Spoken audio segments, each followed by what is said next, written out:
Hello la famille, j'espère que vous allez bien. Moi de mon côté, vraiment ça ne va pas.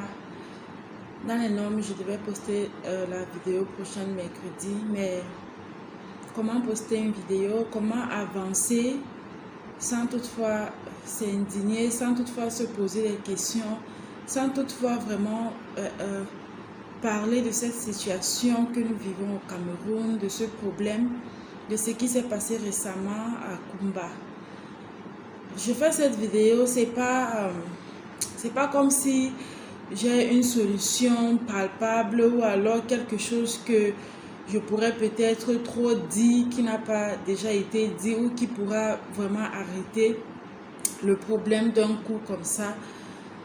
Parce que vraiment, je sais que ma voix, si ma voix pouvait porter vraiment mieux ou loin ou faire mieux que ce que je suis en train de faire, que cette vidéo, vraiment, ça me ferait plaisir. Mais qui suis-je? Qui suis-je pour dire quoi que ce soit? Mais vraiment, je ne pouvais pas continuer sans toutefois prendre une pause. C'est vraiment terrible, c'est vraiment choquant. Ça fait très mal en fait. Ça fait très mal. Voir ces vidéos qui ont circulé sur le net, ce sont des images vraiment très choquantes.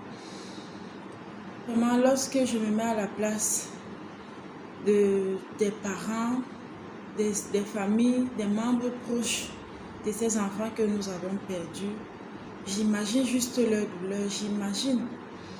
Parce que vraiment, en tant que maman, ça fait mal. Ça fait mal. Et je crois que toutes les mamans face à cette situation vont vraiment vont ressentir ce que je ressens. Parce que voir une scène pareille, ça fait...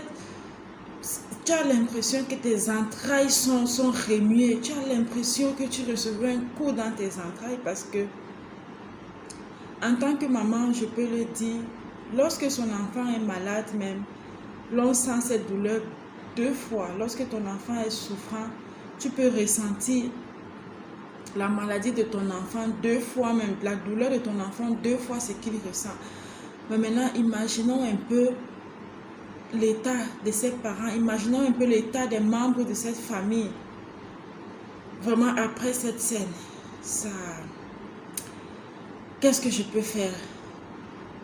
Si tu es proche des membres, si tu es proche de cette famille, si tu es proche des membres de la famille, peu importe le soutien que tu peux leur apporter, vraiment apporte-leur ce soutien.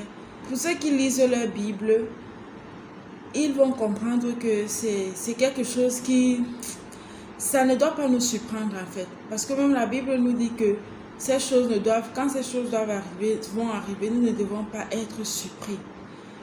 Donc nous, en tant qu'enfants de Dieu, ça fait mal. C'est vrai que peu importe la façon dont...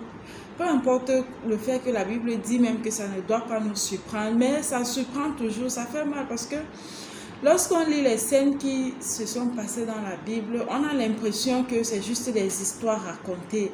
On a l'impression que c'est juste des mises en scène qu'on a racontées. Mais lorsqu'on vit ça maintenant dans notre génération présente, on se rend compte que, en réalité, tout ce qui est dit vraiment dans la Bible, ce n'est pas juste des fables, ce ne sont pas juste des histoires qu'on a racontées, mais ce sont des choses qui se sont passées.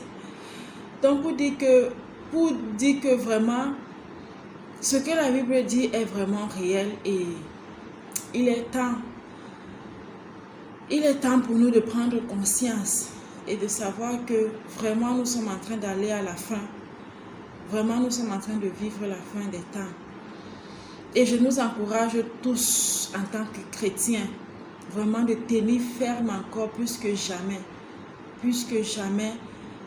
Et si par exemple tu arrives sur cette vidéo et que tu n'as pas encore donné ta vie à Christ, vraiment je ne vais pas passer par deux chemins pour te dire de le faire. Je ne vais pas chercher à habiller cette phrase avant de te le dire. Vraiment, donne ta vie au Seigneur. Donne ta vie à Jésus. Parce que plus que jamais, c'est le temps. Plus que jamais, c'est le moment. Demain se fera trop tard. Demain vraiment sera trop tard. Et à l'endroit de cette famille, à l'endroit de ses parents, à l'endroit de tous les Camerounais, à l'endroit, bon, vraiment, tous nous sommes touchés, tous ça nous fait mal, tous nous sommes dans le deuil, tous nous sommes dans les pleurs. Je ne sais même quoi dire, mais je ne pouvais pas continuer vraiment sans prendre une pause, sans prendre un moment pour parler de cette situation. Comme je l'ai dit au début, si ma voix pouvait vraiment compter, si ce que je pouvais dire pouvait vraiment être entendu, ça me ferait plaisir. Ça me ferait vraiment plaisir. Mais j'aimerais également dire qu'il y a une chose que nous pouvons faire qui est la prière, dont nous pouvons prier. Si ma voix ne peut pas être entendue au niveau du gouvernement, au niveau des populations, au niveau de, je ne sais pas, de qui que ce soit, ma voix sera entendue auprès du Seigneur. Donc, je vous invite tous vraiment à continuer de prier pour tous ceux qui prient, pour tous ceux qui jeûnent depuis pour le Cameroun, parce que là, cette situation, ce n'est pas aujourd'hui que nous vivons cela au Cameroun. Donc, pour tous ceux qui le font, je nous encourage à continuer.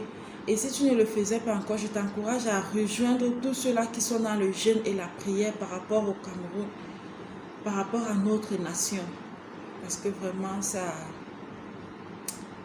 ce que nous vivons, c'est terrible, je n'ai même pas les mots pour qualifier cette situation.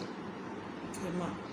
Prions pour le Cameroun, prions pour le Nigeria, prions pour le Congo, prions pour l'Afrique en général. Prions, vraiment prions, parce que